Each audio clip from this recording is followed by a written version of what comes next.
Sejam bem-vindos a mais uma Escola Bíblica Dominical e que o Senhor possa nos ensinar mais uma vez aquilo que Ele tem, aquilo que Ele quer, aquilo que Ele deseja nos ensinar, nos mostrar, para que o nome dEle seja sempre glorificado e exaltado em nós, através de nós, através daquilo que temos adquirido de conhecimento da Sua Palavra. Amém? Bom, irmãos, semana passada nós falamos sobre a quarta, a quinta, sexta e a sétima trombeta, do Apocalipse. E hoje nós vamos falar sobre um tema que também ele é um tanto quanto curioso, e que também, assim como todos os temas de Apocalipse, traz algumas divergências entre si, Nós vamos falar sobre quem são as duas testemunhas do Apocalipse. Então abra aí sua Bíblia em Apocalipse 11. Nós vamos ler dos versículos 3 ao 12. Apocalipse 11, de 3 a 12.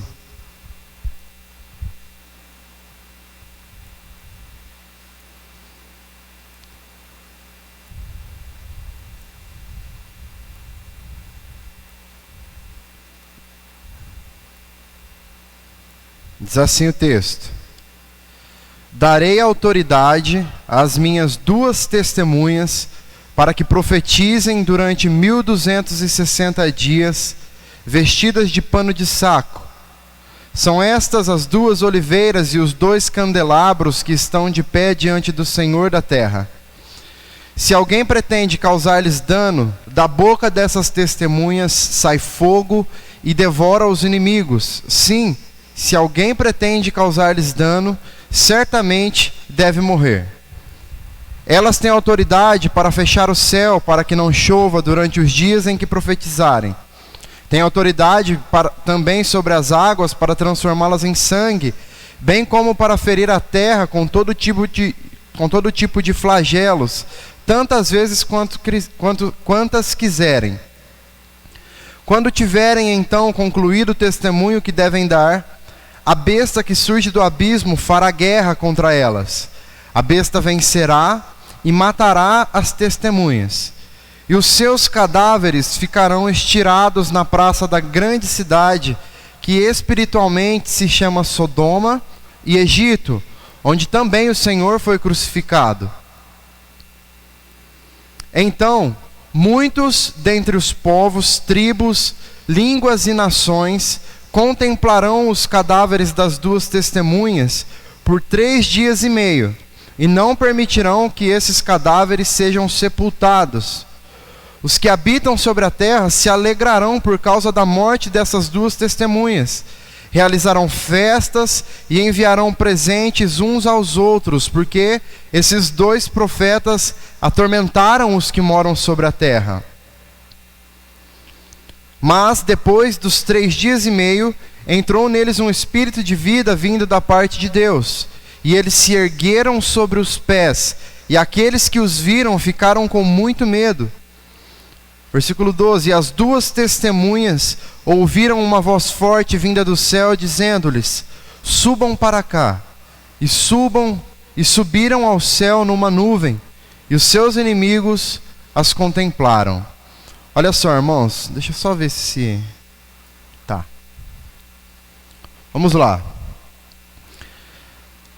Como eu disse, esse é mais um tema daqueles que são muito controversos, que trazem algumas dúvidas em relação a quem são essas duas testemunhas do Apocalipse. E ao longo da história, diante dos estudos feitos, algumas posições, algumas interpretações surgiram, e eu vou citar aqui algumas delas, e vou dar mais ênfase depois no final, naquela que eu acredito ser a mais provável. A primeira interpretação vai supor que essas duas testemunhas serão Enoque e Elias. Talvez essa seja a interpretação mais popular entre os cristãos, principalmente para aqueles que adotam uma leitura aqui mais futurista do Apocalipse, né? Os pré-tribulacionistas, que acreditam que a igreja será arrebatada antes da grande tribulação. O principal ponto para quem defende aqui essa interpretação, diante do fato aqui dessas duas testemunhas serem os profetas, o profeta Elias e Enoque, é o fato de que eles são, na Bíblia, os únicos homens que não morreram, que subiram aos céus sem conhecerem a morte, né? Então, de certa forma, eles teriam sido guardados por Deus para esse momento específico em que eles virão, pregarão o evangelho, né? Darão testemunho ali de Deus na terra, e assim experimentarão então a morte por fim, e depois serão elevados aos céus também, ok? Uma outra posição, uma outra interpretação, talvez a que mais dispute com essa primeira, é de que as duas testemunhas seriam Moisés e Elias, ao invés de Enoque, então, e Elias seria Moisés e Elias. O que diferencia então seria isso, né? E o principal ponto aqui para essa defesa é que, por conta dessas duas testemunhas, teriam ser citado aqui no texto algumas características próprias de Moisés e de Elias. Então, o texto vai dizer que terá poder para ferir a terra com pragas, para transformar água em sangue, né, características vistas em Moisés, por exemplo, poder para fechar o céu para que não chova, né, uma situação vista também em Elias, ok? E um outro ponto aqui utilizado é que esses dois personagens foram os personagens presentes na transfiguração de Jesus também, lá em Mateus capítulo 17, versículo 3, foram eles que apareceram ali, né? E ainda sobre Elias, aí tanto essa interpretação quanto a primeira, eles vão se utilizar de uma profecia que está lá no livro de Malaquias, capítulo 4, versículos 5 e 6, que diz o seguinte: eis que eu lhes enviarei o profeta Elias, antes que venha o grande dia terrível do Senhor. Ele converterá o coração dos pais aos seus filhos, e o coração dos filhos aos seus pais, para que eu não venha e castigue a terra com maldição. Então essa seria uma segunda interpretação aí para o entendimento das duas testemunhas. Uma outra interpretação é de que essas duas testemunhas do Apocalipse seriam dois cristãos desconhecidos, duas pessoas que nós ainda não sabemos quem são, né? São pessoas que se levantarão ali no período final, né, da grande tribulação, e vão atuar diante do mesmo espírito, do mesmo poder que estava sobre Elias e sobre Moisés. Algo muito semelhante ao que nós vemos em João Batista, por exemplo. Lá em Lucas capítulo 1, dos versículos 15 a 17, vai dizer assim: pois ele será grande diante do Senhor, não beberá vinho nem bebida forte, será cheio do Espírito Santo, já desde o ventre materno. Ele converterá muitos dos filhos de Israel ao Senhor, seu Deus. Irá adiante do Senhor no espírito e poder de Elias, para converter o coração dos pais aos filhos, converter os desobedientes à prudência dos justos, e habilitar para o Senhor um povo preparado. Então perceba que a citação aqui a respeito de João, sobre quem João Batista seria, é bem parecida, né, com aquele mesmo poder que estava sobre Elias, porque justamente está dizendo que este mesmo poder estaria sobre ele. Então a ideia aqui de ser dois cristãos desconhecidos vai se apoiar no fato de que essas pessoas receberiam então o mesmo poder de Deus, o mesmo Espírito de Deus que estava sobre Elias, né, para que eles pudessem agir então através do Senhor, convertendo os corações pecadores. Uma outra interpretação, essa já um pouco menos conhecida ou um pouco menos defendida, é de que as duas testemunhas no Apocalipse seriam uma representação, né, simbólica do Antigo e do Novo Testamento, né? Uma posição que defende que essas duas testemunhas seria uma espécie de simbologia, uma referência ao Antigo e ao Novo Testamento, né? Trazendo para a nossa ideia de que a testemunha, no caso, é a palavra, a própria palavra, né, que seria essa representação. E a última interpretação aqui, que nós vamos falar, é que as duas testemunhas, elas representam a verdadeira igreja de Deus espalhada pela terra, a totalidade da igreja, né? Essa é uma interpretação que ela é mais predominante para aqueles que possuem uma posição e uma leitura mais tradicional do livro do Apocalipse, né? Geralmente no meio dos cristãos mais reformados e tudo mais, vão defender mais essa posição. Então, nessa posição aqui, as duas testemunhas seriam um símbolo para representar a totalidade da igreja, né? Ao longo dos anos, a igreja que militou mesmo para o Senhor no decorrer dos séculos. Então, diante de todas essas, qual seria a interpretação mais coerente para nós assimilarmos aqui? Eu confesso, irmãos, que para mim até agora esse texto aqui, esse tema, foi o mais difícil de tomar partido, porque as posições são muito boas, todas elas. Se você quiser acreditar que é Enoque e Elias, que é Moisés e Elias, que são dois cristãos desconhecidos, que é uma representação da palavra de Deus propriamente dita, Antigo e Novo Testamento. Se você quiser acreditar que é a igreja, eu acho que você vai estar bem servido em todas elas, né? Mas, diante do tipo de leitura que eu entendo que nós precisamos fazer do Apocalipse, que é uma leitura entendendo toda a simbologia que está por trás do livro, eu entendo que essa última interpretação, a interpretação que diz que as duas testemunhas é uma representação da igreja em sua totalidade, eu entendo que ela seja a melhor, vamos dizer assim, tá?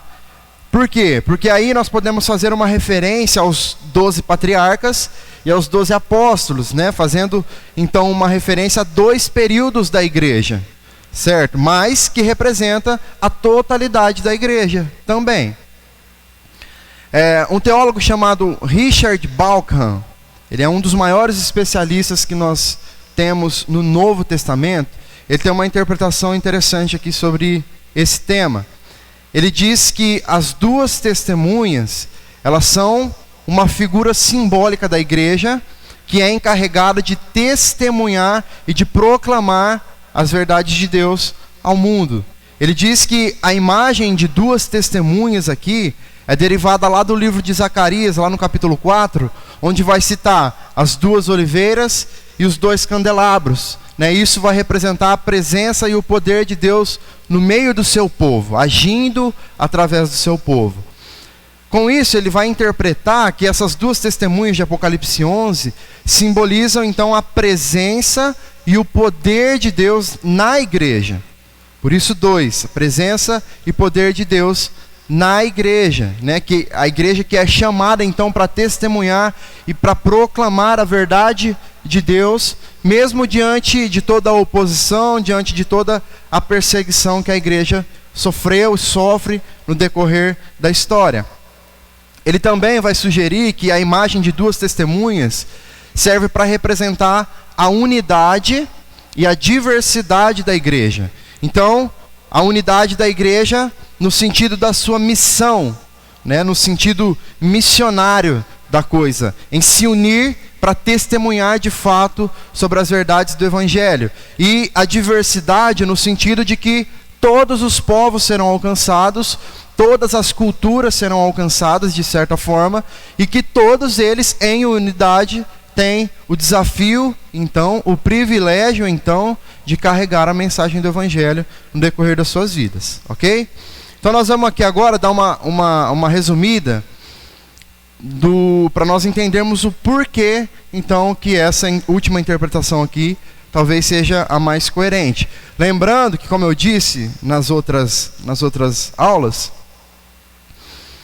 a interpretação futurista, a interpretação dos pré-tribulacionistas, ela é uma interpretação mais literal. Então não se faz tão necessário assim que a gente invista mais tempo explicando detalhe por detalhe, porque justamente é algo mais literal, como nós vimos aqui. A representação de Enoque e de Elias, de Moisés e de Elias, são coisas mais claras, mais evidentes, que não tem por que a gente, né, explicar muito, que ela já é autoexplicativa. Agora, essa última interpretação, quando nós vamos ler por esse outro ângulo aqui, entendendo que é tudo uma simbologia, então nós precisamos investir um pouco mais de tempo para entender então o que representa essas simbologias. Então, o primeiro ponto, por que eu acredito que essa última interpretação seja a mais coerente? Pelo estilo literário de Apocalipse, pela forma como o livro de Apocalipse é escrito. Como nós sempre falamos aqui, o livro do Apocalipse, ele é muito rico em simbologias, em analogias, né, em figuras. O tempo todo no livro nós vamos ver isso sendo expressado. Então, em uma interpretação que seja coerente aqui do livro do Apocalipse, nós não podemos então escolher qual parte que nós vamos entender como literal e qual parte nós vamos entender como simbólica. Se nós temos uma leitura simbólica do livro, nós precisamos seguir esse padrão de interpretação em todo o livro. Né? No próprio capítulo 1, o livro já começa com um aviso de que muitas simbologias estão por vir. Olha o que diz lá Apocalipse 1:20.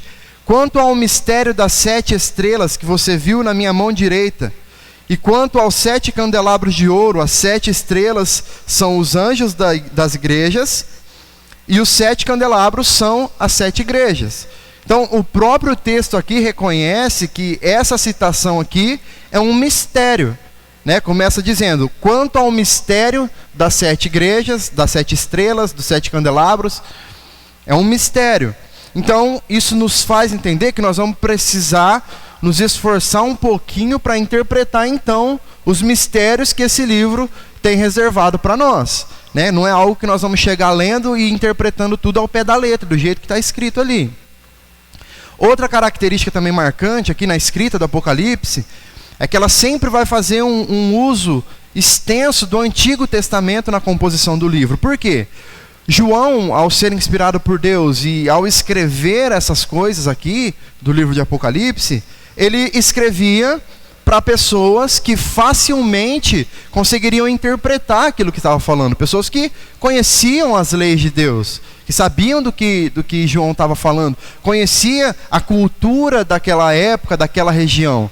Então, ao lerem essas coisas, essas pessoas teriam, então, domínio sobre aquilo que estava sendo dito. Para nós se torna um pouco mais difícil, porque nós vivemos em um outro tempo, né? Uma outra época.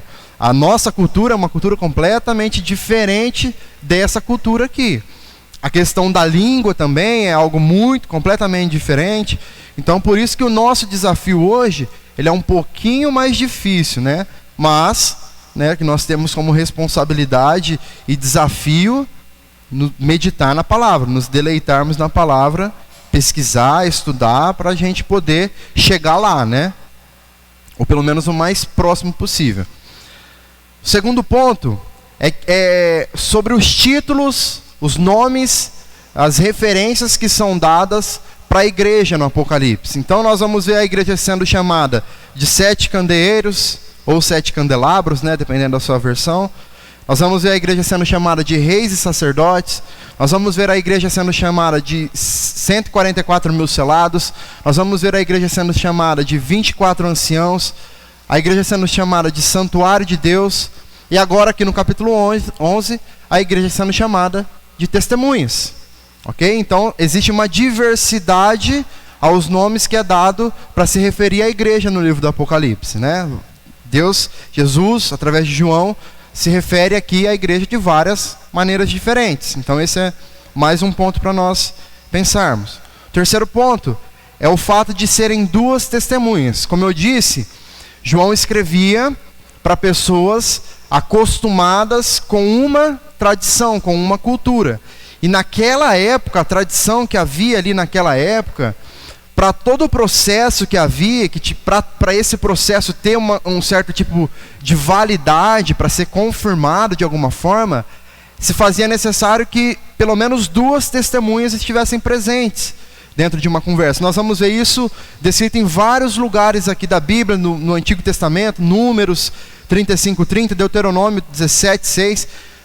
Em outro lugar muito comum também que nós vamos ver lá em Mateus capítulo 18, quando Jesus está falando sobre a disciplina, a maneira de disciplinar o pecador, ele vai falar, né, para que uma pessoa vá, corrija, se essa pessoa não se endireitar, não se arrepender dos seus pecados, que vá e leve mais uma ou duas testemunhas, né? Então, era uma cultura, para algo ter validade, para algo ser concreto realmente para eles, né, precisava ter duas testemunhas. Então, essa referência aqui, ela indica a credibilidade, né, de que eram palavras verdadeiras, palavras reais. E também outro texto da Bíblia que nós podemos nos lembrar, nós até citamos na semana passada ou na outra, não lembro, o mesmo texto, para dar um outro exemplo, que é o de Lucas 10, quando Jesus envia ali os 72, ou 70, depende da versão também, de 2 em 2 para fazer a missão. Por conta disso, e por conta da unidade, por conta da diversidade que nós já falamos aqui. Ele envia 2 em 2 para que pudessem preparar o caminho, pudessem pregar o evangelho. Nunca um, né? Sempre pelo menos 2, 2 testemunhas. Então, isso demonstra aqui também que essa expressão, ela enfatiza a tarefa missionária da igreja, né? Por trás de alguém que está fazendo uma missão, existe um povo todo, né? Quando nós pensamos, por exemplo, em um missionário que vai, por mais que ele esteja lá, né, no campo de batalha ali, vamos dizer assim, sozinho, existe todo um aparato por trás dele, pessoas orando por ele, pessoas enviando recursos para sustentá-lo, enfim, e lá mesmo começa, né, a encontrar pessoas, a trabalhar juntos, e assim sucessivamente. Então a questão das 2 testemunhas também pode ser analisada dessa maneira. Outra citação que nós vemos, o quarto ponto aqui, é em relação às 2 oliveiras e os 2 candelabros. No versículo 4 diz assim: são estas as 2 oliveiras e os 2 candelabros que estão em pé diante do Senhor. Essas mesmas figuras aqui, elas foram usadas lá em Zacarias, capítulo 4, versículos de 1 a 7. Lá o texto, ele traz a representação dos ofícios pelos quais Deus abençoou Israel através de Zorobabel. Né, essas 2 oliveiras, esses 2 candelabros aqui, lá no livro de Zacarias, eles representam, são um símbolo da palavra de Deus proclamada pela igreja, não por força nem por violência, mas pelo Espírito de Deus.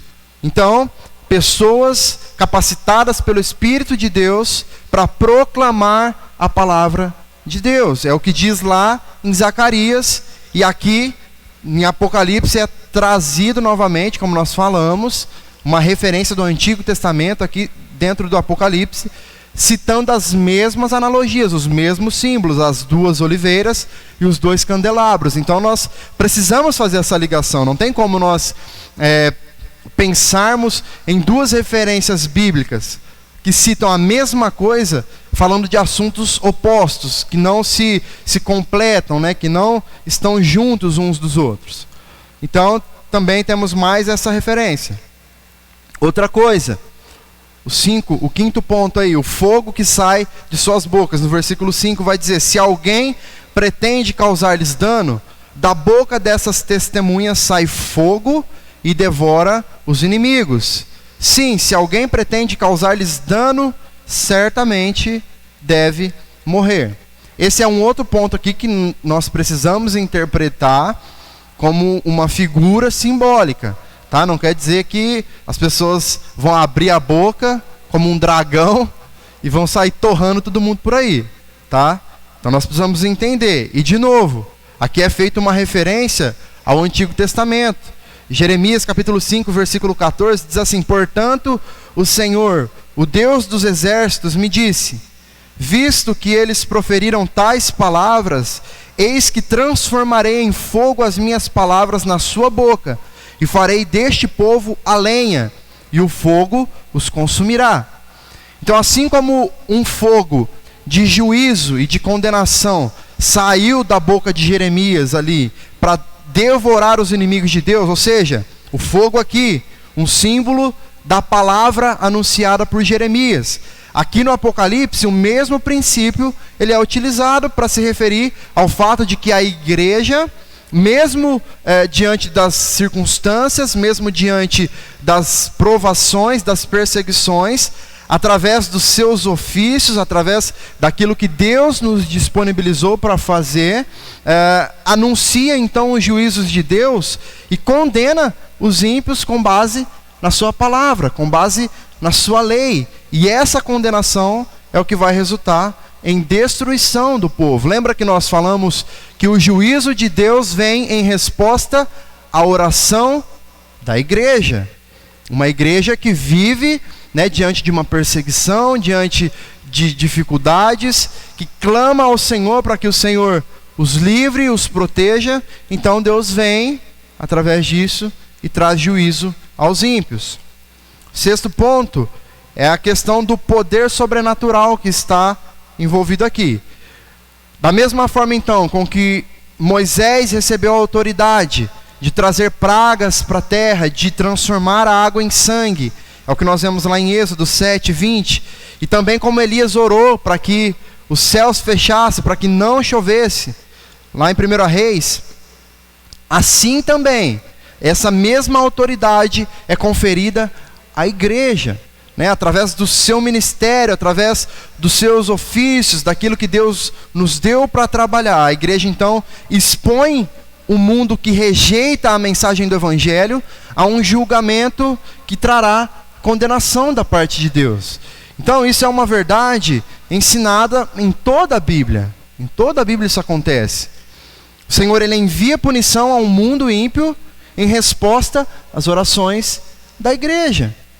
E através disso, isso traz segurança para que a igreja verdadeira tenha autoridade para levar o evangelho genuíno diante do mundo. Se nós pensarmos aqui, irmãos, como que deu início na história do cristianismo? Lá no início não tinha igreja.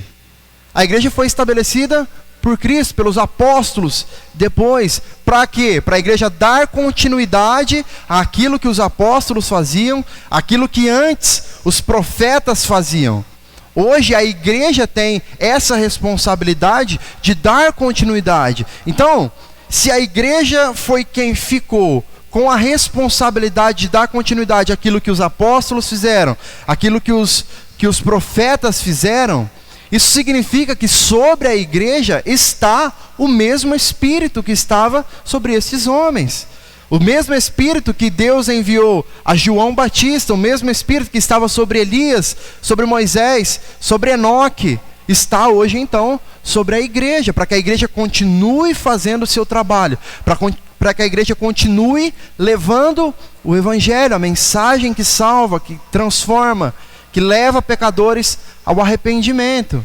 Então esse é mais um ponto muito forte para nós entendermos que é o nosso tempo, é a nossa hora, é a nossa vez de continuar, de dar continuidade nesse processo. A história da igreja, a história do cristianismo, ela é marcada nesses 3 pontos: profetas, apóstolos e igreja. Eles fizeram, outros continuaram, e nós estamos tendo a oportunidade, o privilégio de dar continuidade até a volta de Jesus. O próprio versículo 5 do capítulo 11 vai deixar claro que qualquer um que causar danos verdadeiros aos seguidores de Cristo será igualmente destruído. E isso, irmãos, para além deste mundo. Da mesma forma como nós estamos interpretando as simbologias aqui, nós não podemos, como igreja, vivermos neste mundo esperando o juízo de Deus para este mundo. Ele vem também, mas o maior juízo de Deus para o mundo ímpio é a condenação eterna. Assim como que a maior bênção que nós podemos receber, o maior privilégio que nós iremos ter de desfrutar é a nossa salvação, e nada do que nós vivemos aqui se compara a isso, a condenação está da mesma forma para os ímpios, entendeu? Então, é uma promessa de Deus: os ímpios serão destruídos, ponto final. Eles poderão colher consequências do seu modo de viver aqui, e irão, mas nada se compara, irmãos, à eternidade, a uma eternidade de condenação. Nós não podemos nos esquecer disso. E isso precisa gerar em nós não um sentimento de vingança ou de justiça própria. Não, nosso coração, ele precisa arder e queimar no sentido de que nós temos a responsabilidade nas nossas mãos de fazer com que a menor quantidade possível de pessoas sofram dessa condenação. Se nós temos em nossas mãos a obrigação, a oportunidade de dar continuidade, a história da redenção de Jesus, a proclamação do Evangelho, então significa que sob nós está a responsabilidade de pregar o Evangelho para que mais pessoas se convençam através dessa palavra, para que mais pessoas sejam tocadas, transformadas, mudadas pelo poder do Evangelho e para que mais pessoas sejam salvas. Nós não podemos nos alegrar ou ter um sentimento de vingança em nós, como crentes que sofreram, que passaram suas vidas aqui, passando por situações complicadas, difíceis, adversas, pensando, mas minha hora vai chegar, eu vou ser exaltado e todo mundo aqui que está me fazendo mal vai tudo para o inferno. Isso não pode dar prazer para nós, como crentes.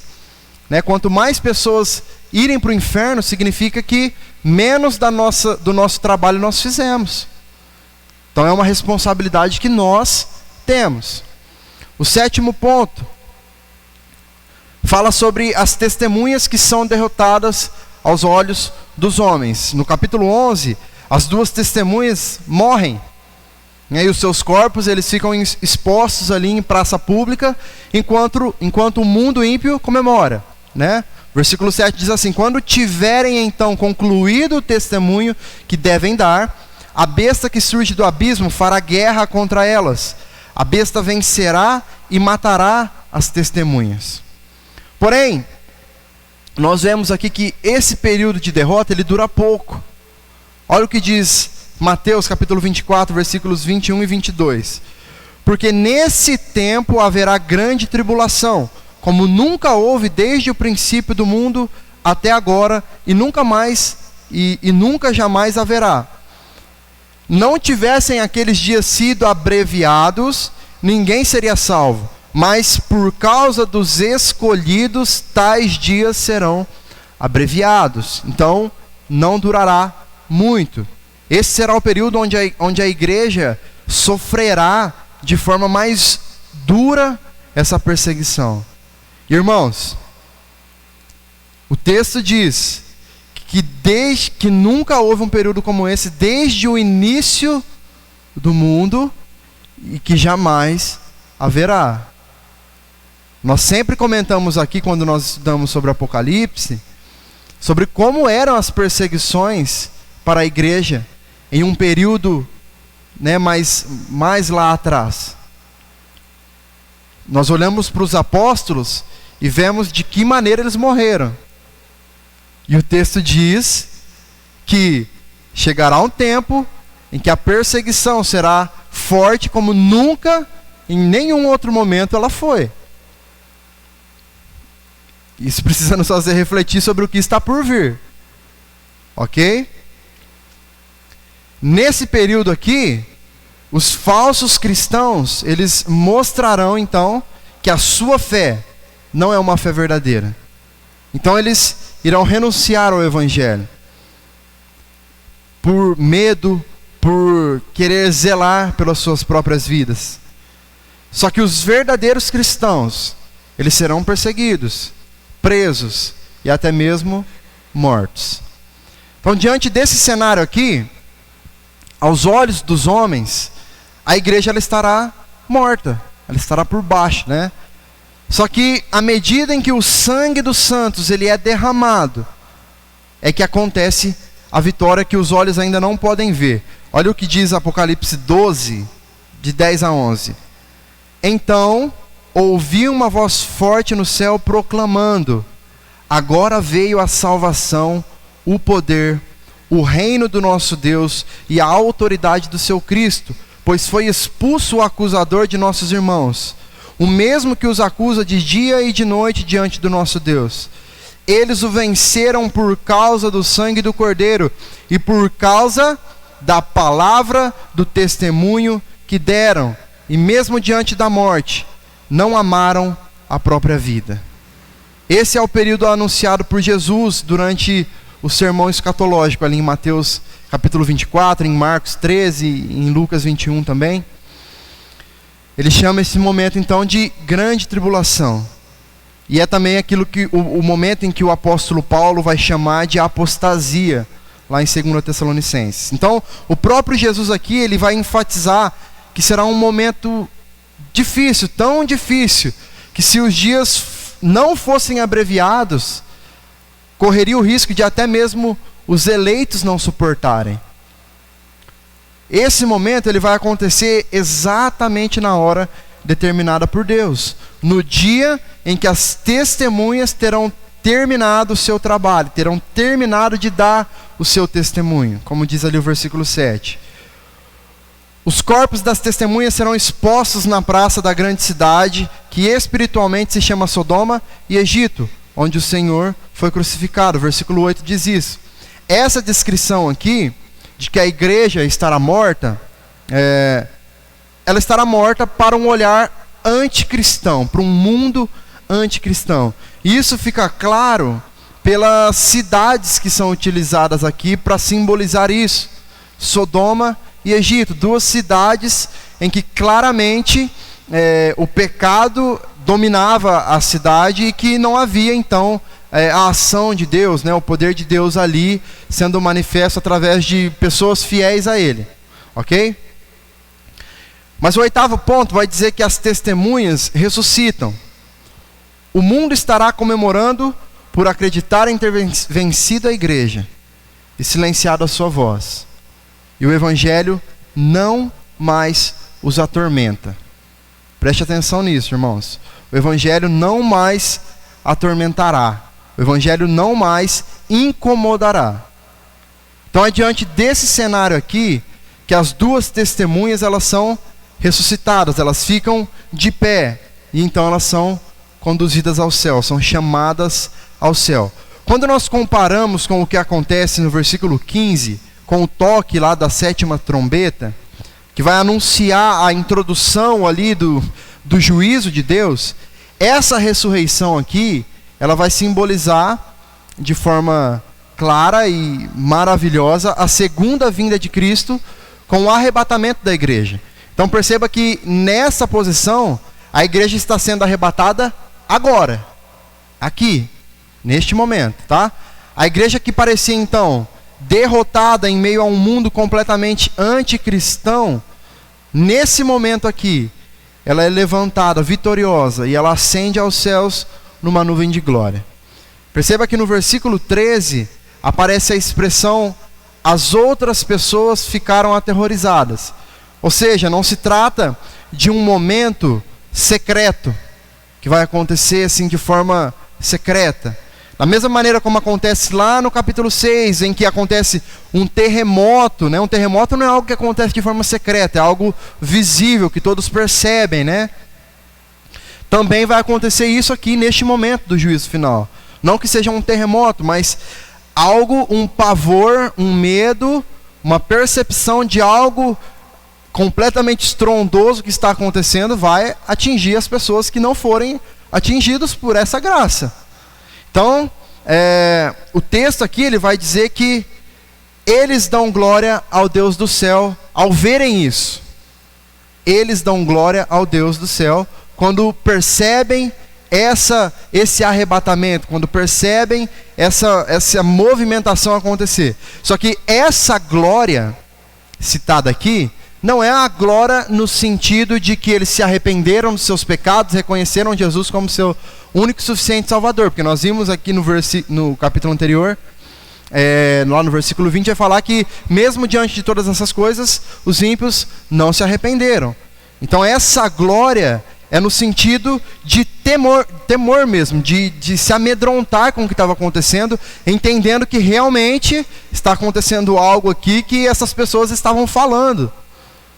Então, a glória aqui não é no sentido de exaltar a Deus, mas simplesmente no sentido de entender, de reconhecer o que Deus estava fazendo naquele momento.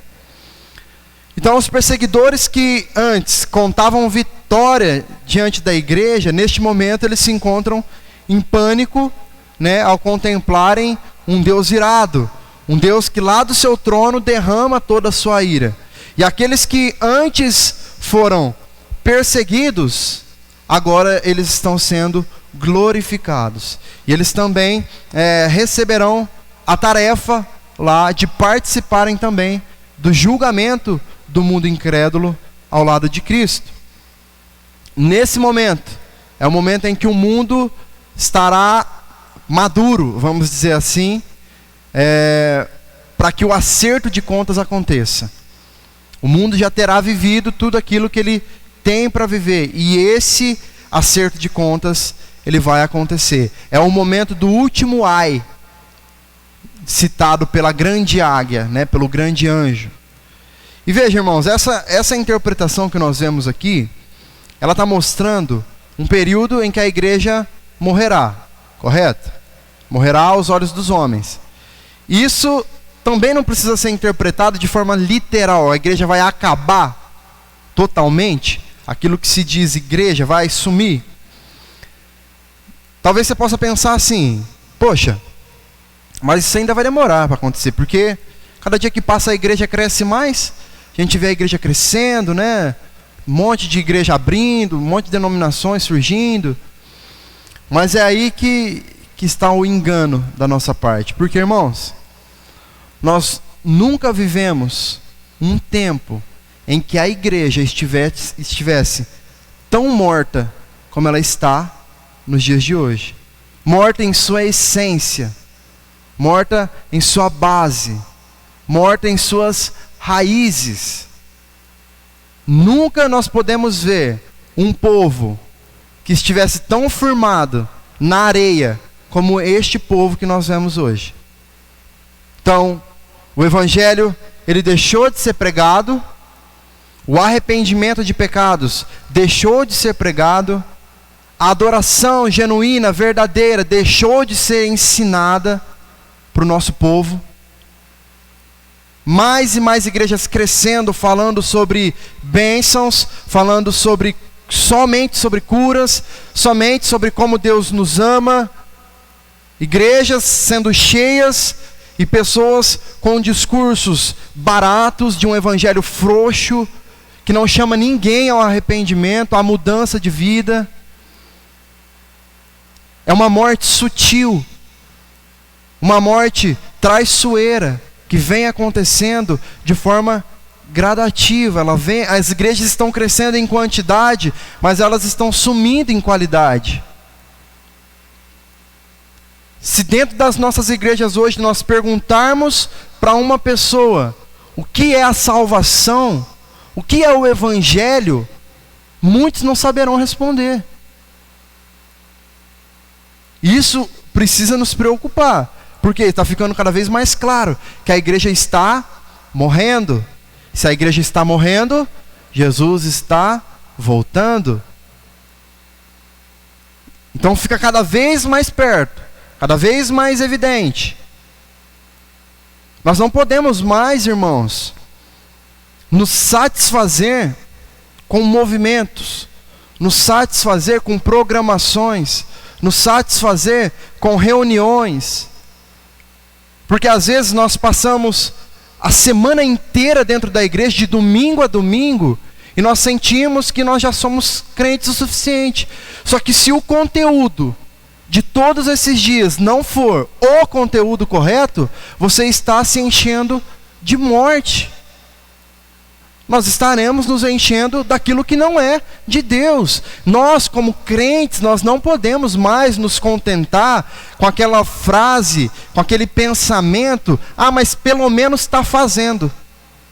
Irmãos, isso não significa nada, porque tem muita gente fazendo um monte de coisa E esse monte de coisa não condiz com as verdades do Evangelho. Não condiz com o que a Bíblia tem nos ensinado. Não condiz com aquilo que Deus tem nos mostrado, que nós devemos viver, que nós devemos testemunhar para que pessoas sejam salvas.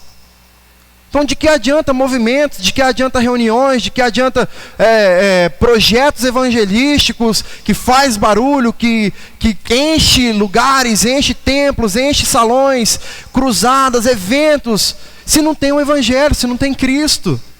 Nós estamos inflando as pessoas de uma religiosidade falsa, nós estamos inflando as pessoas de um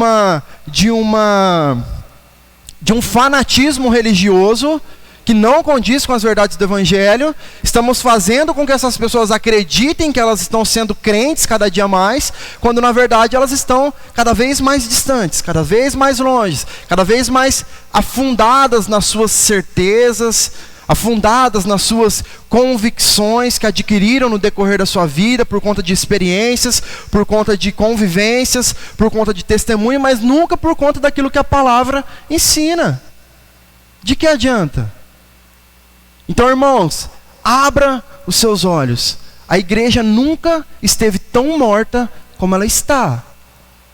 Não se deixe iludir, não se deixe enganar por templos cheios, por eventos grandiosos, por programas televisivos cristãos. Nada disso. Se não tiver, preste atenção, não estou falando que nada presta, tá? Estou falando que nada disso, se não tiver o conteúdo correto, nada vale. Nada vale. E que nós, irmãos, não sejamos participantes disso. Que nós não sejamos mais do mesmo. Não é porque eu sempre falo sobre isso, irmãos, porque nós estamos vivendo no período da internet, onde em 2 cliques nós temos uma pregação disponível na nossa cara. A gente pega o YouTube, entra ali, já tem um monte de pregação, tem um monte de gente falando, tem um monte de gente testemunhando. Então é tudo muito fácil hoje, de muito fácil acesso para nós. Mas não é porque fala em nome de Jesus que é Jesus falando. E é por isso que nós precisamos conhecer. É por isso que nós precisamos provar os Espíritos, como nós somos ensinados pela Bíblia. Provar os Espíritos é isso, irmãos, é não se deixar levar por tudo que você ouve só porque tem Deus no meio. Não é porque cita o nome de Deus, não é porque está lá pulando, orando, gritando, chorando, de joelhos, orando em línguas. Não é isso que é Deus. E o conteúdo? O que é que tem sido transmitido verdadeiramente para o povo? O que é que realmente nós temos dado foco, ênfase? Eu creio, irmãos, que essas questões, que são questões que fazem parte da caminhada cristã. No decorrer das nossas vidas, nós experimentamos coisas. Nós temos experiências com Deus, sobrenaturais. Isso vai acontecer. Faz parte da bondade de Deus, da misericórdia de Deus sobre as nossas vidas, nos permitir desfrutar de coisas magníficas no decorrer das nossas vidas. Mas qual é o foco?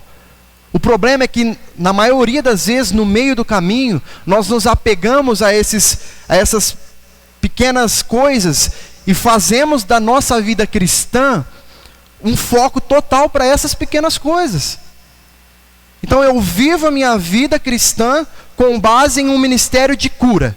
Eu vivo a minha vida cristã inteira com base em um ministério profético. Eu vivo a minha vida cristã inteira com base em desenvolver os dons, o dom de língua, enfim. Faz parte do processo, faz parte da caminhada, mas não é o processo, não é a caminhada.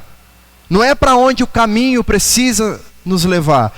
Porque é como se nós estivéssemos indo pelo caminho, dentro do caminho, no caminho, mas ficássemos parados, olhando uma bela árvore que está aqui no meio do caminho, desfrutando ali da beleza daquela árvore, comendo só dos seus frutos, e um longo caminho ainda aqui para percorrer, com pessoas em volta, precisando serem puxadas para esse caminho.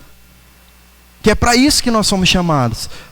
Por isso que nós somos as testemunhas, para dar continuidade ao que aconteceu. Perceba, irmãos, que todas as experiências marcantes que a Bíblia relata de homens de Deus, todas as experiências sobrenaturais que eles tiveram, foram coisas que foram acontecendo enquanto eles obedeciam a Deus, enquanto eles faziam, enquanto eles serviam, enquanto eles proclamavam o Evangelho. Foi desta maneira que Pentecostes aconteceu. Eles estavam fazendo o que lá reunidos?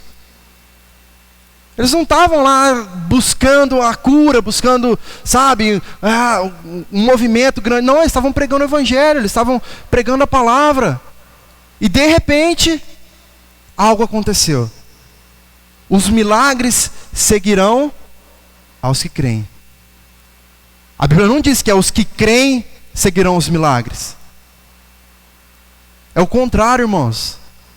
Quando nós estamos pelo caminho, caminhando no caminho, indo em direção a um alvo, no meio desse caminho, nós vamos colher os frutos, comer os frutos, nos saciar dessas coisas magníficas que Deus tem nos disponibilizado. Mas são só detalhes que Ele vai nos dando para quê? Para renovar a nossa fé, para nos dar força, para nos fazer continuar, para nos dar refrigério, para mostrar que mesmo que o caminho seja longo, que o caminho às vezes seja de uma subida muito íngreme, difícil de subir, o refrigério está vindo. Então a cura vai ser um refrigério. Um dom que Deus nos dá no meio do caminho é um refrigério. Uma palavra de ânimo, um refrigério. Uma batalha que nós vencemos contra o inimigo, um refrigério. Uma força a mais para nós continuarmos. Mas nós não podemos parar e ficar só procurando o refrigério. Perceba que o refrigério ele vem para nos impulsionar. Não simplesmente para nós sentarmos ali e ficar desfrutando do refrigério o tempo inteiro. Sabe por quê? Isso não vai acontecer. Isso não vai acontecer. E aí, nós corremos o risco de começar a fazer coisas que não estão no caminho para nós fazermos, simplesmente para desfrutar só dos refrigérios. E aí nós buscamos palavras, e aí nós começamos a interpretar a Bíblia de forma errada, simplesmente para atender o desejo do nosso coração. Isso é muito comum de acontecer. Nós estamos passando por um momento em que nós queremos algo, e então nós lemos um texto que não tem absolutamente nada a ver com aquilo, e conseguimos transformar esse texto e trazer para aquilo que nós queremos. Esse é um perigo muito grande, porque nós estamos escrevendo outra Bíblia. Nós não podemos fazer isso. Então, irmãos, diante de tudo isso, nessa interpretação aqui nós temos e vemos o grande privilégio que a igreja tem, o prazer de desfrutar de um conforto que nos faz entender que nós, cristãos verdadeiros, povo escolhido do Senhor, temos o prazer e o privilégio de testemunharmos, de sermos as suas testemunhas. Nós podemos ser perseguidos, presos e até mortos, agora sim no sentido literal. Podemos ser. Mas, irmãos, em Cristo, somos mais que vencedores. E chegará o dia em que nós ressuscitaremos para Ele. E subiremos aos céus. E lá, nada disso mais vai nos atormentar. Perceba, em Cristo, somos mais que vencedores. Até na morte. Até na perseguição, até na tribulação. Se não para esta vida, a vitória, mas para a próxima, que é o que nos importa de fato. Perdemos aqui, mas não perdemos, nós ganhamos. Na verdade, foi o que nós falamos no outro dia, quando nós citamos a respeito da morte. O que é a morte para o crente e o que é a morte para o ímpio. É por fim a nossa vitória.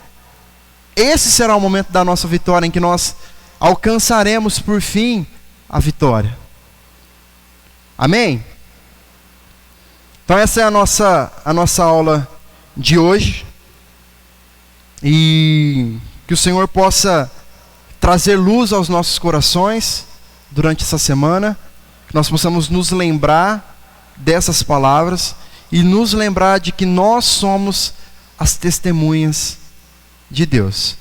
Ainda, irmãos, que para este texto você prefira crer que o que está sendo dito aqui é que é Enoque e Elias, é que é Moisés e Elias, ok, você pode crer nisso, né? Mas isso não tira a responsabilidade que você tem como igreja de dar continuidade em proclamar as verdades do Evangelho. Não fique esperando Enoque e Elias vir, não. Não fique esperando Moisés e Elias vir, não. Não fique esperando 2 cristãos aí que vão surgir para fazer o teu trabalho, não.